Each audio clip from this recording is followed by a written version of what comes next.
ሲሞላ ጨዋታችን ሌላ፣ ሲጎድል ሰው አንቀልን ገድል ይላል። ገበሬው እኮ ነው። አይገርማችሁ? እውነቱን እኮ ነው። እንዴው ግሩም ነው።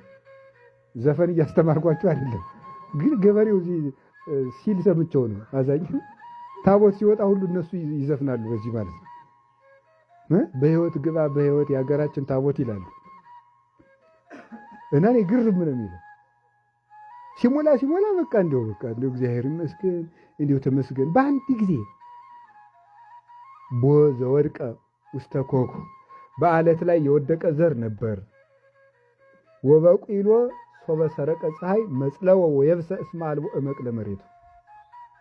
ፀሐይ በጭንጫ ላይ የወደቀ ዘር ነበር፣ ወዲያው በቀለ። ፀሐይ በወጣ ጊዜ ወዲያው ደረቀ፣ ለመሬቱ ጥልቀት አልነበረውም። ይህ ምን ማለት ነው? በስሜት የሚያምን ክርስቲያን ነው። ሲሻለው ተመስገን፣ ሲያመው እግዚአብሔር የለም የሚል ይሄ ነው። ፀሐይ ሲወጣ ደረቀ የሚባል ትንሽ መከራ ስትነካው የሚክር ነው። የገፍ ክርስቲያን፣ የደጋፊ ክርስቲያን ቤተክርስቲያን አትፈልግም። የመከራ ክርስቲያን ነው የምትፈልገው። በልቶሃጅ ክርስቲያን፣ ተፈውሶሃጅ ክርስቲያን አያስፈልግም።